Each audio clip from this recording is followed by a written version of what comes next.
Yes, I'm Michael Miller. Special guest today is Mike Dion from Dion Generators. Thank you for being here. Thank you for having us. So we have the hurricane season is upon us. It's here. All right, and a couple of weeks ago, it was looked like it was hailing in some places, and it was getting a little stormy, 30, 40-mile-an-hour winds. And I know that's good for you, and I know it's good for the roofers and the ducks and the landscapers.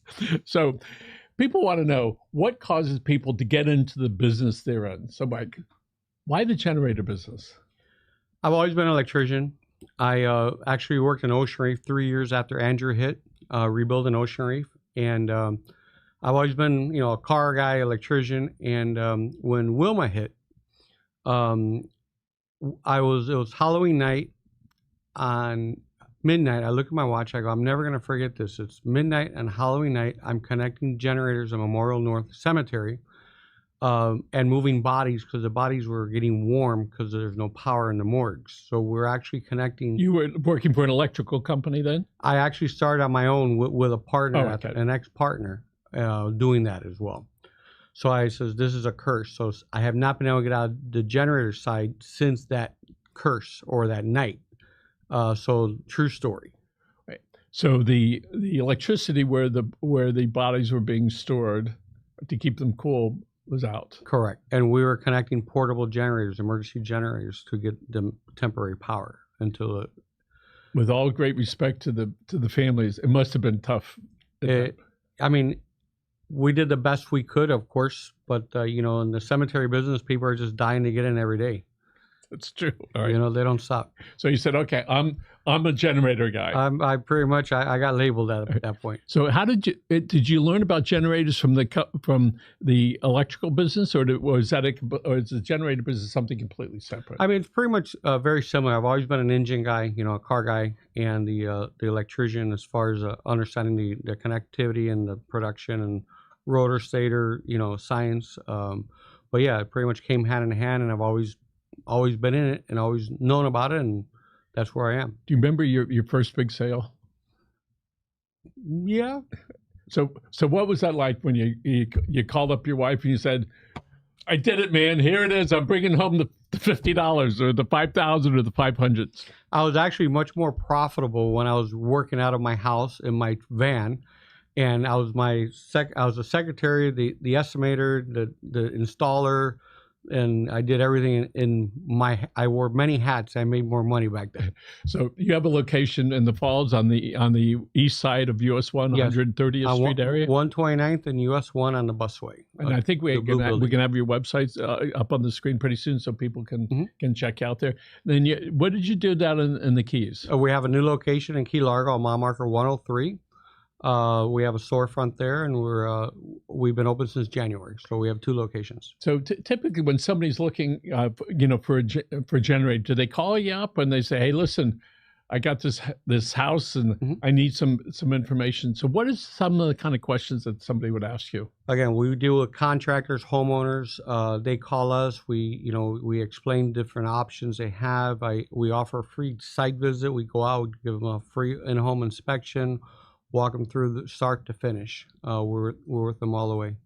And I think in the old types, if I remember right, what I was concerned with, if we had 5 air conditioners, but the machine could only do 3, I was under the impression that the machine would just start and then stop. But that's not the case now. No, now we have load shed modules, so we're able to manage the load. So we could prioritize. If you have, say, 5 air conditioners, we could put you in a smaller generator.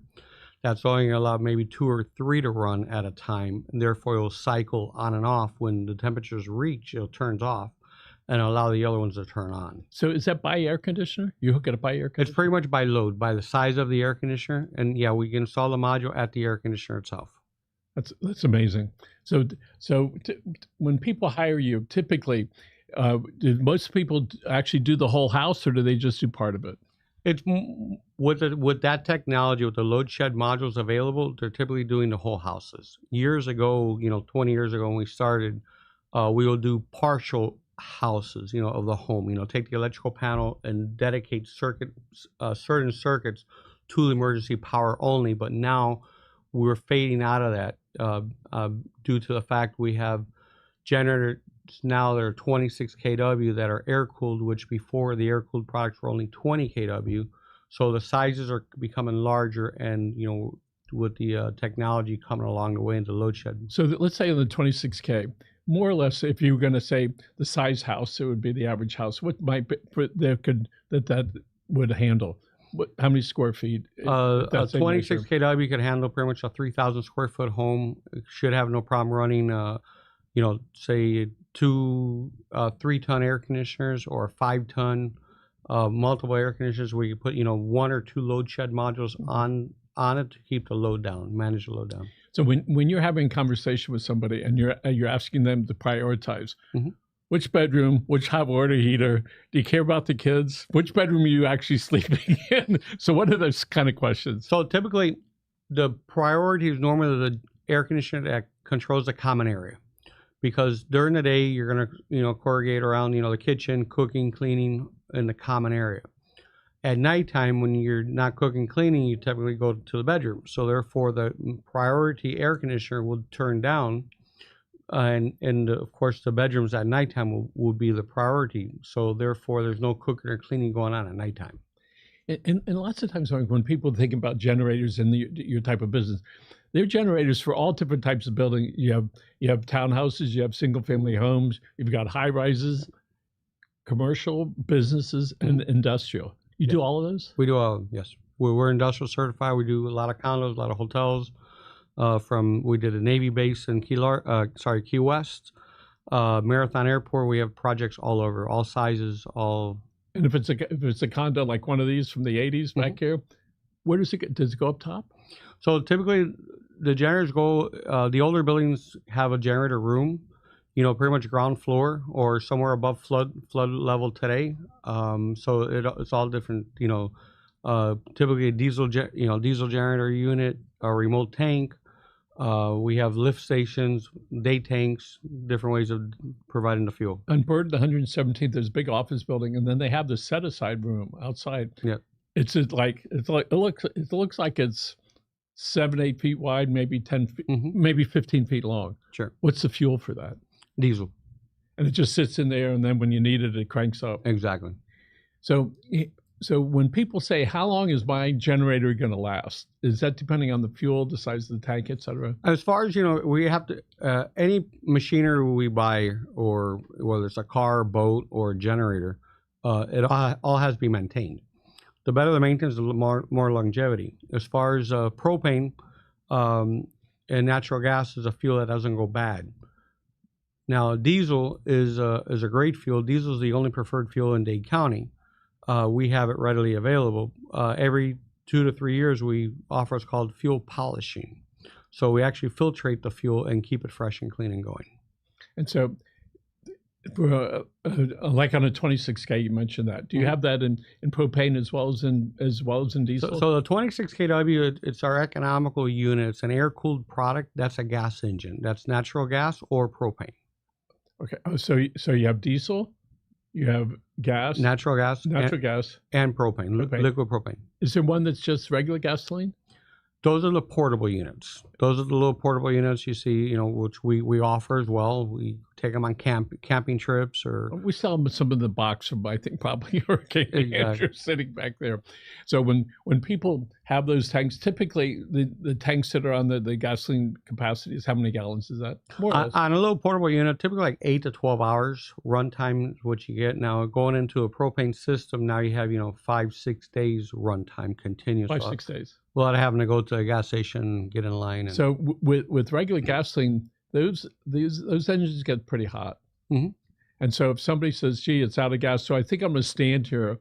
It's been out for 3 minutes, and I'm in a hurry going to put fuel in there. What are some things that can happen people should watch? I would let the machine cool down. The muffler is very close where you put the fuel in, and it's very easy to ignite. I remember that happening to one of our guys right in the back many years ago. It just jumped right on him. Yeah. It's just like, holy moly. So because if that thing's running for a couple hours, it's burning hot. Yeah, definitely. Does the same thing happen with the other fuels, with diesel or with propane? Yeah. So it's it's a combustion engine, and they do get hot. And at the end, we got pistons pumping and blowing the power stroke. So what do you do about the guy that doesn't want to turn it on or turn it off, and the wife says, no, I just want it to happen automatically? Tell us about that. So on the standby automatic generators, we have a weekly exercise where the generator will start up once a week and do a 15-minute cycle. So it's just basically saying, I'm reporting to work, I'm ready to go to war, and by it running every week, it's more dependable, more reliable. And if somebody has a preconceived notion as far as what type of generator, what is, and you go, that's not for them. Tell me what that conversation looks like. So it all starts with budget. Budget is pretty much rules Miami and pretty much the rest of the world. So it depends on the level of machine that they want, what their needs are. Everyone has different needs. At my house, I have a diesel generator. Diesel is the only preferred fuel in Dade County. We got millions of gallons at Miami Airport, Port of Miami, Port Everglades. Miami is South Florida is diesel prepared. We have 10 times more diesel trucks than propane trucks. Our propane natural gas comes from Texas. Our state, county, city, DOT, military run on diesel. Every hospital has to have a diesel generator. Even in a hospital, natural gas is not a preferred fuel. Sometimes I hear there's some areas that have gas out on the street. What is that? Explain that to me. So there are some pockets that have natural gas. They're slowly moving in. I don't think in my lifetime they're going to be fully complete, but yeah, they're still, city gas is still doing gas installations. But that means at some point it's no longer a tube. It's the where do they keep these tanks filled with that? So that there are natural gas pipeline runs on the turnpike from Texas. So when they have the gas meter from the street, that gas is coming actually from Texas. Yes. No kidding. Yeah, that's natural gas. So some of the older neighborhoods have it. And then of course, there's pockets in Palmetto Bay, Pinecrest that have. So tell me about how the natural gas is created. Or is it just like, is there a pipe in the ground like 1,000 miles away, and then it's... Pretty much. We have a gas main that goes to Texas, and basically it's, underground welling, Amazing. So somebody could have a natural gas line there. Is that, if you were going to recommend to somebody, let's say they have that natural gas there, but they go, gee, I don't want to have propane. It's like a type of propane? No. So it's very similar. So it runs at a different BTU. Propane has a higher BTU, but if you have natural gas is preferred over propane. Propane is one of the most expensive fuels we have to heat with. So propane is the more expensive to heat with. So down here am I hearing that diesel is the preferred for tanks? For a diesel generator, diesel is much more preferred. You pretty much, the burn ratio, it's about 60% more efficient than gas, which is diesel. Yeah, so, per gallon, correct. If you will.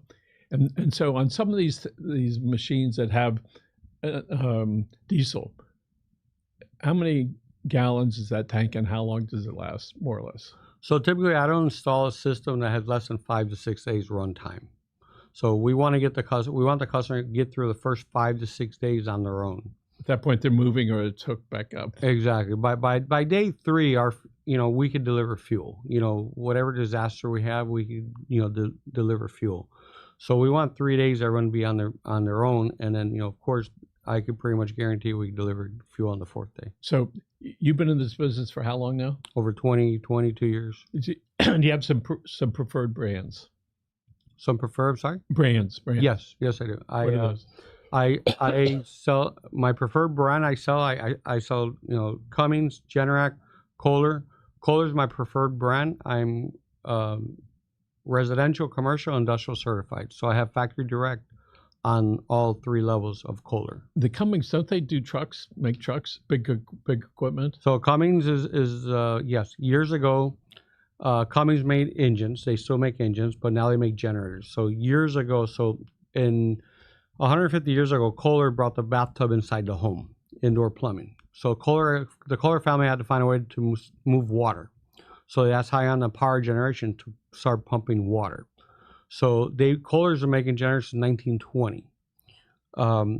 During that time, from then on, Cummins would make the engines, Kohler would make the alternators, and they were like Frankenstein's. So now, today's world, Cummins makes Cummins generators. Kohler makes their own engines. So now everything with the demand, everyone is on their own pretty much. And let's talk about the folks that you have on staff. Mm-hmm. Tell us about some of their skill sets they have and the length of time they've been serving with you. So I have employees that have been with, over 12 years. I have different level of technicians. I have a level 1, level 2, level 3 level technician. I'm trained pretty much in all the categories across the board as well. When the storm hits or when the wind blows, we all become techs. We all hit the field and we all do as much emergency recovery we can and try to get as many units we can up and going. So you have a lot all over South Florida. Yeah. Yeah, we're 1,000+ customer base. No kidding. Yes, sir. That's significant. And they're all thinking about that storm. I'm going to call him up. All right.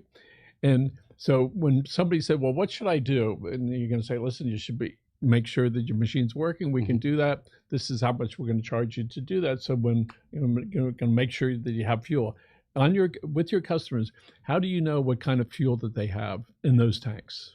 So we have of course, we have a large database with everyone's customers' information as far as model number, serial number, type of fuel, location, transfer switches, and all that.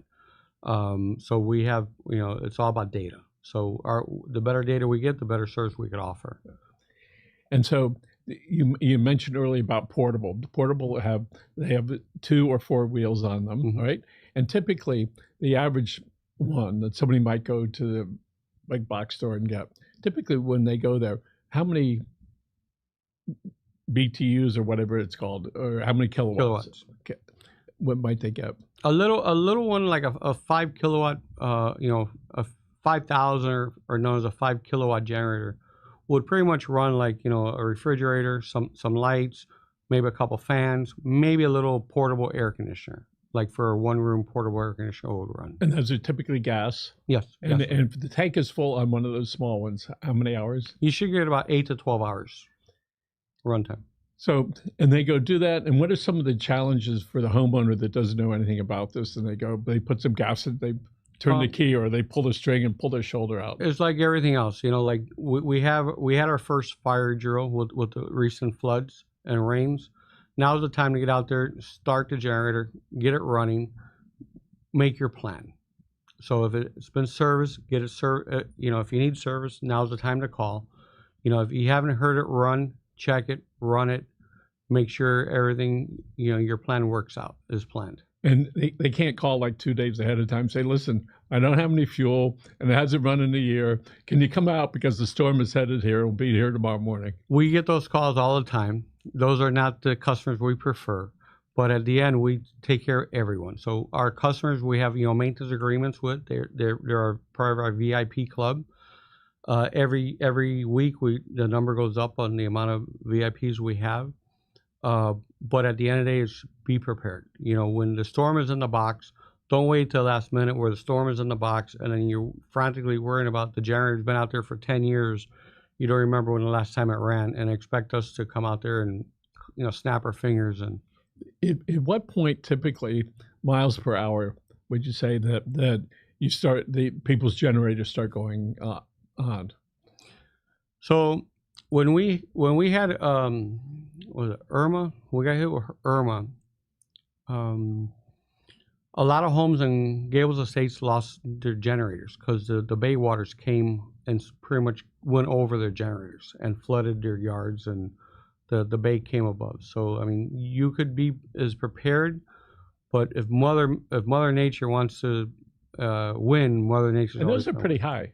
Yes. Out there. Yes. Because the land goes up like this, right? Exactly. And then you've got the other 6 or 10 inches. The storm surge is typically the issue on the waterfront homes, like on Gables Estates, Cocoa Plum area.